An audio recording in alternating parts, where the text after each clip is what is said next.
Welcome to Mr. Shadow's Stories, where the darkness speaks and the truth is more terrifying than fiction. Tonight, I'm going to share with you 5 stories that will make you think twice about who's really staying in that hotel room down the hall. These aren't made-up tales. These are real experiences from real people who work the loneliest shift imaginable, the hotel night audit. You see, when most people are safely asleep in their beds, someone is sitting behind a dimly lit front desk, watching the clock tick past midnight, past 2 a.m., past 3 a.m., that hour when the veil between our world and something else grows dangerously thin. The night auditors you're about to hear from learned something we all hope we never have to discover. That hotels, those temporary homes for strangers, sometimes host guests who were never supposed to check out. So turn down your lights, put on your headphones, and whatever you do, don't watch this alone. Let's begin. Story 1. The Woman in Room 308. Our first story comes from Marcus, who worked night audit at a mid-sized hotel just off Interstate 40 in Tennessee for 3 years. He thought he'd seen everything: drunken guests, midnight arguments, people trying to sneak pets past the front desk. But nothing prepared him for the woman in room 308. It was a Tuesday night in October, the kind of night where the fog rolls in thick and the parking lot lights create halos in the mist. Marcus was doing his usual rounds, checking that all the side doors were locked, making sure no one was sleeping in the hallways. Around 2:30 a.m., the phone at the front desk rang. "Front desk, this is Marcus. How can I help you?" Silence, then breathing, heavy, labored breathing. "Hello? Is everything all right?" A woman's voice, barely above a whisper. "He's in my room." Marcus felt his stomach drop. "Ma'am, who's in your room? Is someone threatening you?" "He's standing in the corner, just standing there, watching me." "Okay, ma'am, what room are you in? I'm calling the police right now." 308, she whispered. Then the line went dead. Marcus immediately called 911, then grabbed the master key and sprinted up the stairs. His hands shook as he radioed the maintenance guy who was somewhere in the building. By the time he reached the 3rd floor, he could hear the sirens in the distance. Room 308's door was slightly ajar. Marcus pushed it open slowly, calling out, "Hotel security! Ma'am, are you okay?" The room was dark, except for the bathroom light bleeding into the space. The bed was made, perfectly made, hospital corners, pillows fluffed, like housekeeping had just finished them. But here's the thing. Marcus knew for a fact that the room was occupied. He'd checked someone in there himself around 9 p.m. He flipped on the lights. The room was empty. Empty. No luggage, no personal items, no sign anyone had ever been there. The police arrived minutes later. They searched everywhere: the bathroom, the closet, under the bed, even the adjoining room. Nothing. They checked the guest registry. According to Marcus's own handwriting, room 308 had been checked in that evening to a Sarah Mitchell who paid cash. He remembered her clearly. Mid-30s, brown hair, seemed nervous. She'd asked specifically for a room on the 3rd floor, away from the elevator. But here's where it gets worse. The police ran the ID she'd used. There was a Sarah Mitchell with that exact date of birth and address. She'd been dead for 6 years, killed by her boyfriend in a hotel room in the same chain 2 states over, room 308. Marcus quit 2 weeks later, but before he left, housekeeping told him something that made his blood run cold. For the past year, they'd been getting complaints about room 308. Guests would call the front desk in the middle of the night, saying they felt like someone was watching them from the corner of the room. And each time, when the staff went to check, the guests were gone. Just like Sarah. Story 2. The Midnight Knocker. Rachel worked at night audit at a budget hotel near the Canadian border. She was a college student, using the quiet night hours to study between guests checking in. The hotel had 70 rooms spread across 2 floors, and on weeknights they rarely filled more than half. It started on a Wednesday in February. Around 1 a.m., Rachel heard it. Knock, knock, knock. 3 distinct raps on the front desk's security window. She looked up from her textbook. Nobody there. She walked around the counter, checked the lobby, and looked out at the parking lot. 4 cars total. She shrugged it off and went back to studying. Knock, knock, knock. She jumped up immediately this time. Hello? Nothing. This happened 7 more times that night.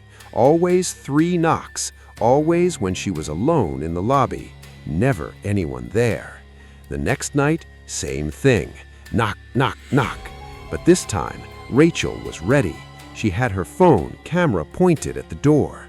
The knocking came at 1:08 a.m. When she reviewed the footage, her hands started shaking. On the video, you could clearly see the door, and you could clearly hear the knocking, but there was no one there. The sound was coming from the door itself, as if invisible knuckles were rapping against the glass. Rachel told her manager, who laughed it off. Old building, he said. Pipes settling, he said. She almost believed him, until the 3rd night. 1 a.m. Knock, knock, knock. Rachel ignored it. 1:15 a.m. Knock, knock, knock. Louder this time. 1:30 a.m. Knock, knock, knock, knock, knock. Frantic now, desperate. What do you want? Rachel shouted at the empty lobby. Her computer screen flickered. Then, one by one, every single light in the lobby went out. The emergency exit signs cast everything in a sick red glow. Rachel fumbled for her phone's flashlight, her heart hammering. That's when she heard it. Not knocking this time, but scratching, like fingernails dragging down the glass, slow and deliberate. The lights came back on suddenly, humming to life with an electrical buzz, and there, pressed against the security window, was a handprint. But not a normal handprint. The fingers were too long, stretched, impossibly thin, and they were on the inside of the glass, pointing out. Rachel screamed and stumbled backward, crashing into the desk chair. When she looked again, the handprint was gone. Rachel called her manager at 2 a.m., sobbing, telling him she was leaving and never coming back. He could mail her final check. But before she walked out that door, she did something that probably saved her sanity. She went into the hotel's incident reports, the digital archive every hotel keeps of unusual events. She searched for anything about knocking. She found 17 reports over the past 8 years, different night auditors, all describing the same thing. 3 knocks at 1 a.m., scratching on glass, impossibly long handprints appearing and disappearing. The last report was from a night auditor named Tom, dated 4 years prior. His final entry read, "It's trying to get in. I don't think the glass will hold much longer. If you're reading this, don't answer the knocking. Don't acknowledge it. Pretend you can't hear it, because the moment you do, the moment you respond, it knows you can see it." Tom never showed up for his shift the next night, or any night after that. The police investigated, but found nothing. He'd simply vanished, leaving his apartment untouched, his car in the parking lot, his phone on his nightstand. Rachel ran out of that hotel and never looked back. The hotel still operates. They still have a night auditor working the desk. And if you listen carefully, around 1 a.m., you might hear it. Knock, knock, knock. Whatever you do, don't answer. Story 3. The Guest Who Checked In Twice. David had been working night audit at a luxury hotel in downtown Chicago for 8 months when he encountered something that still haunts him to this day. It was a slow Thursday in March. David was processing credit card batches, preparing the next day's arrival list, the usual routine. Around 11:45 p.m., the lobby doors slid open and a man walked in, maybe late 50s, wearing an expensive suit, carrying a leather briefcase. "Good evening, sir. Checking in?" The man smiled. "Yes, reservation under Peterson, James Peterson." David typed the name into the system. "Ah, yes, Mr. Peterson. I have you in a king room on the 14th floor for 3 nights. I'll just need your ID and credit card." The transaction went smoothly. David handed over the key cards. "You're in room 1412. The elevators are just past the lobby. Is there anything else I can help you with?" "No, thank you. Have a good night." David watched the man walk toward the elevators, then returned to his paperwork. At 12:47 a.m., the lobby doors opened again. David glanced up and froze. The same man, same expensive suit, same leather briefcase, walking toward the front desk with the same purposeful stride. "Good evening, sir. Checking in?" The man smiled. "Yes, reservation under Peterson, James Peterson." David's mouth went dry. I'm sorry, sir, but you already checked in about an hour ago. You're in room 1412. The man's smile never wavered. "I don't think so. This is my first time walking into this hotel tonight." "But, sir, I gave you your keys. We just spoke." The man leaned forward slightly. "Are you calling me a liar?" "No, let me check the system." David pulled up the reservation. James Peterson, room 1412, checked in at 11:52 p.m. His own initials were in the system as the desk agent who processed the transaction. "Sir, according to our system, you checked in 55 minutes ago." "Then your system is wrong." The man placed his credit card and driver's license on the counter. "I just drove in from the airport. This is my first time at this desk." David picked up the ID. James Peterson, same birth date, same address, same license number he'd entered into the system less than an hour ago. I'll call my manager." "You do that." David dialed the night manager's cell. It went to voicemail. He tried security. No answer. They were probably doing rounds. The man was still smiling, just standing there, smiling. "Sir, I'm going to go up to room 1412 and sort this out. If someone's in your room, we'll move them immediately and I'll come with you."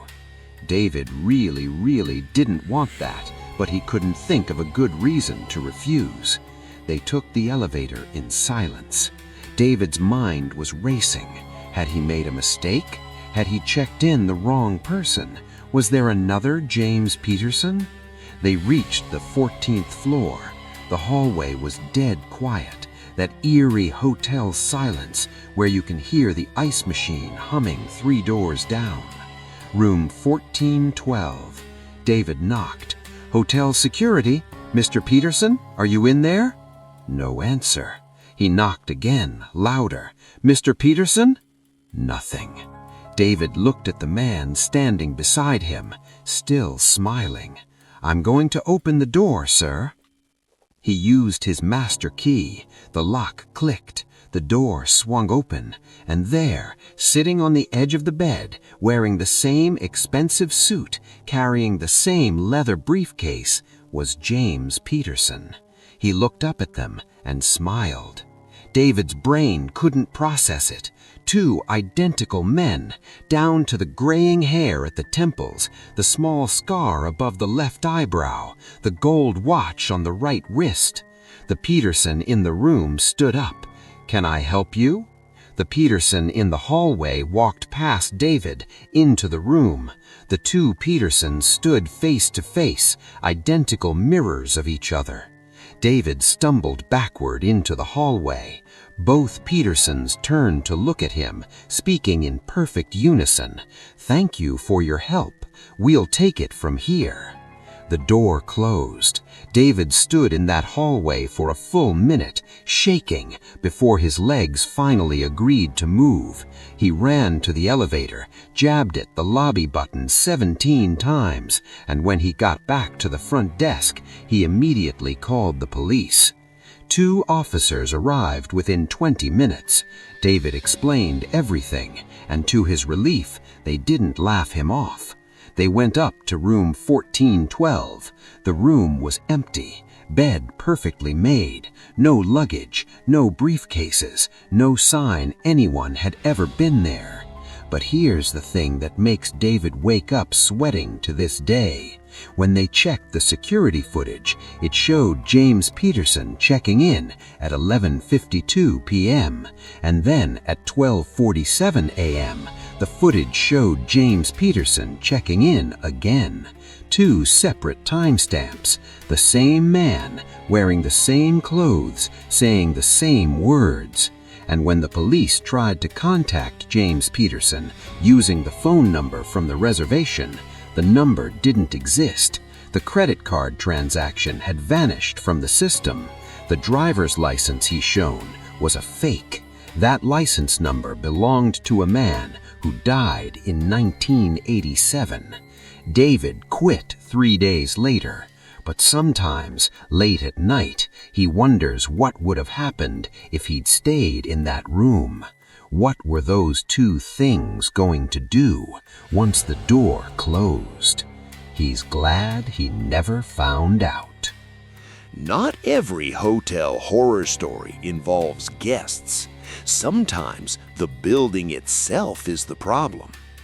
Jennifer worked night audit at a historic hotel in New Orleans, one of those beautiful old buildings with ornate architecture, high ceilings, and a past that includes Civil War soldiers, jazz legends, and a reputation for being charming rather than haunted, though everyone who worked there knew better.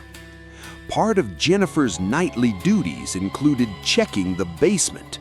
The hotel stored extra linens down there, backup supplies, and old furniture waiting to be thrown out. It wasn't a finished basement, just concrete floors, exposed pipes, a single bare bulb every 20 feet, casting shadows that seemed to move on their own. Jennifer hated the basement. Every night auditor who'd ever worked there hated the basement.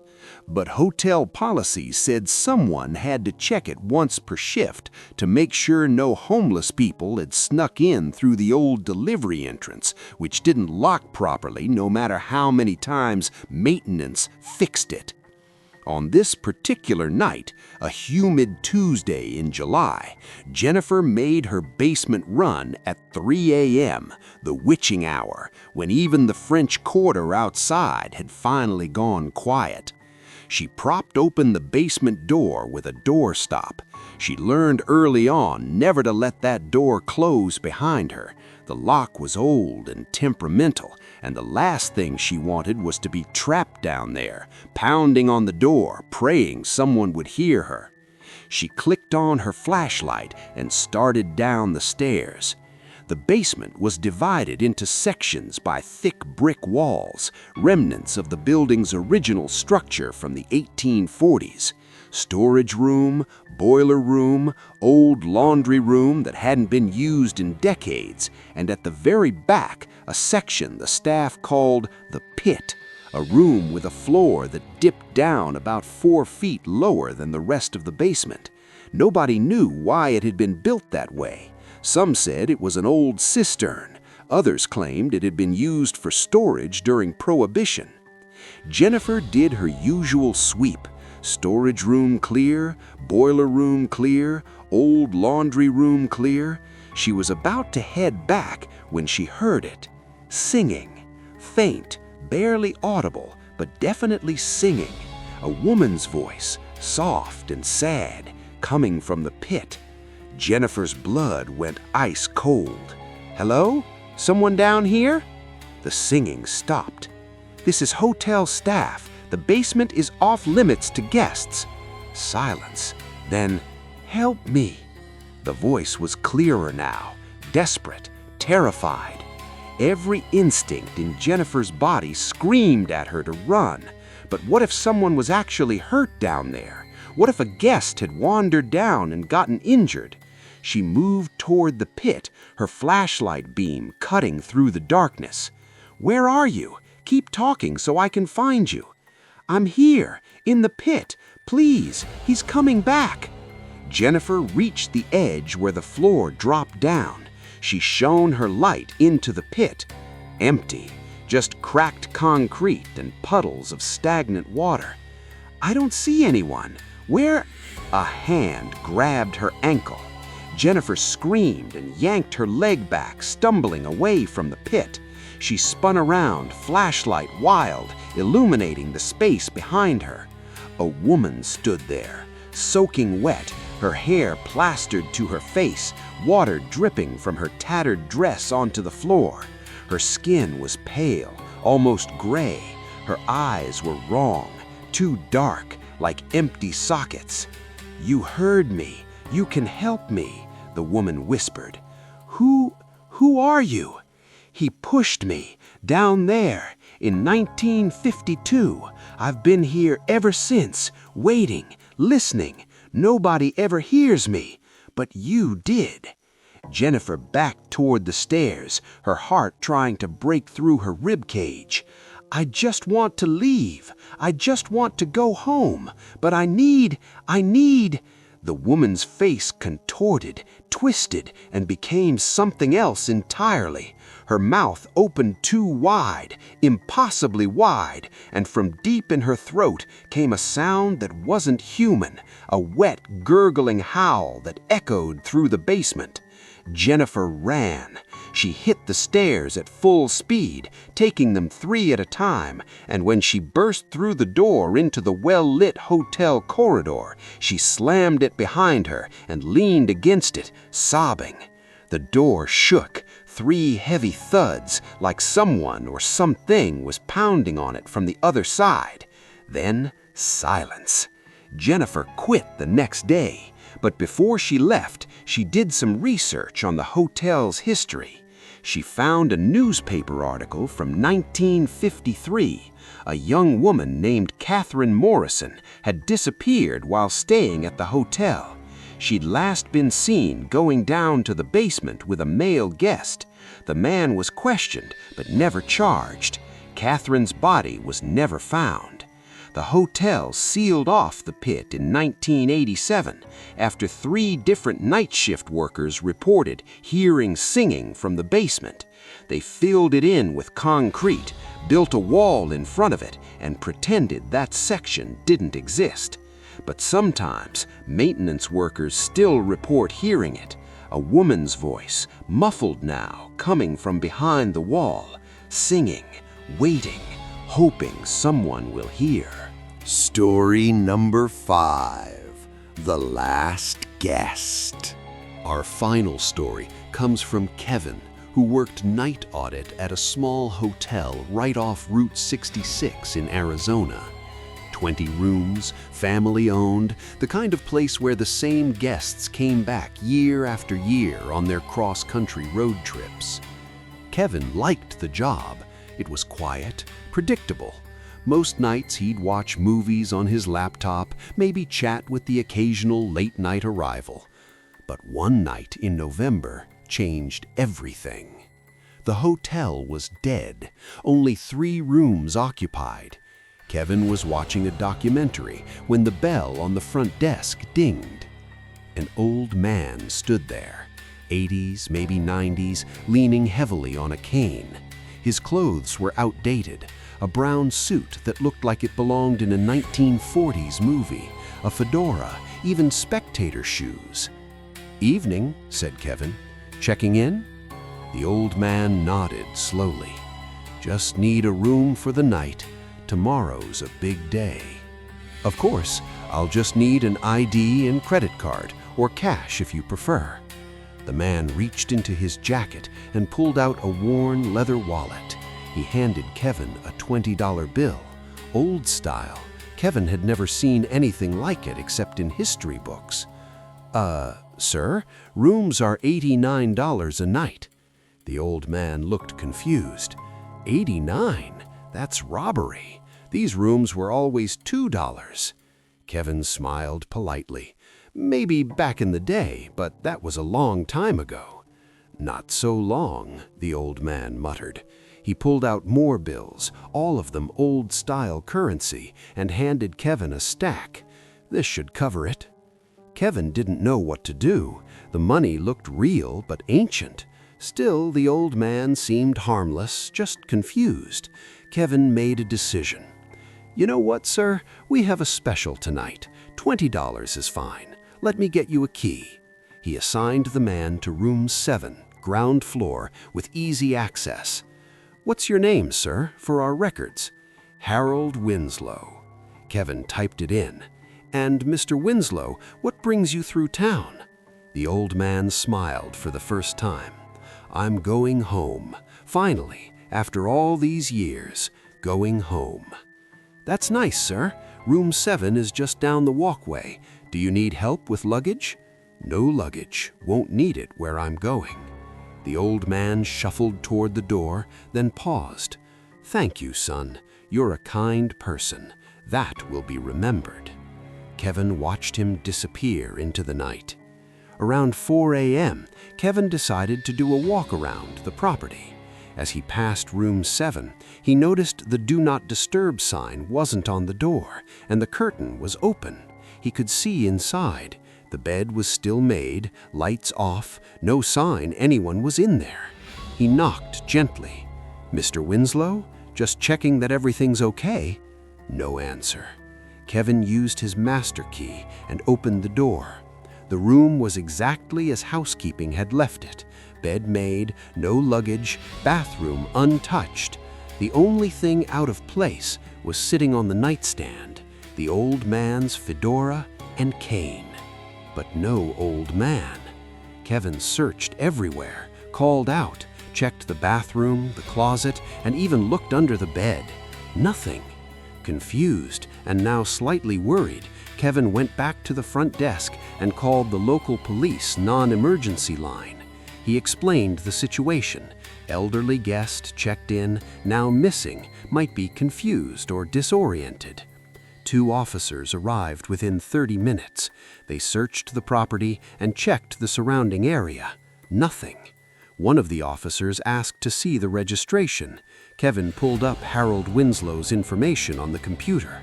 The officer went pale. "Kevin, this name, Harold Winslow, I know this name." The officer made a call.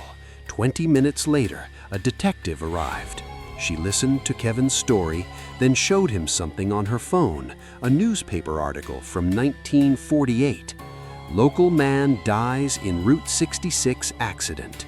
Harold Winslow, 42, was killed yesterday when his vehicle collided with a truck just outside of town. Winslow was traveling home to California after visiting family in Oklahoma. His body was discovered this morning. He was pronounced dead at the scene." Kevin's hands started shaking. The article included a photo. It was him, the same man, same face, just 70 years younger. "That's impossible," whispered Kevin. "I spoke to him. He gave me money. "Where's the money?" the detective asked. Kevin went to the cash drawer. The $20 bill was still there, right where he'd placed it. He pulled it out. crumbled to dust in his hands, just disintegrated. It had been sitting in a tomb for decades. The detective took photos of everything, the hat, the cane, the dust that had been money. She didn't laugh it off. She didn't say Kevin was crazy. She just looked sad. "This isn't the first time," she said quietly. "Every few years, someone reports seeing Harold Winslow trying to check into hotels along this stretch of Route 66. Always the same description, always says he's going home. November 14th, specifically." Kevin checked his computer. November 14th. Today was November 14th. He died on November 14th, 1948, and every year on this date, someone sees him, still trying to make it home, still doesn't know he never will. Kevin never worked another night shift. The story was too much. But before he quit, housekeeping told him something that still gives him chills. The morning after Harold Winslow's visit, they went to clean room 7. The bed was still made and everything was in order. But on the pillow, pressed into the fabric like someone had been lying there, was the clear impression of a head. The pillow was ice cold to the touch, and written in the dust on the mirror in shaky handwriting were 2 words: "Thank you." These stories remind us that hotels are strange places, temporary homes for temporary people, filled with the echoes of thousands of lives passing through. Most guests leave nothing behind but rumpled sheets and a signature on a credit card receipt. But some guests never really leave. If you've enjoyed these stories from the night shift, these real accounts from people who work while the rest of us sleep, then please subscribe to Mr. Shadow's Stories. Hit that notification bell, because the darkness is full of tales, and I have so many more to share with you. Leave a comment below if you've ever worked a night shift, if you've ever felt that creeping sensation that you're not alone, if you've ever seen something you can't explain. Your story might be featured in a future video. Until next time, keep your lights on, lock your doors, and remember, not everyone who checks into a hotel is actually alive. This has been Mr. Shadow's Stories. Sleep well if you can.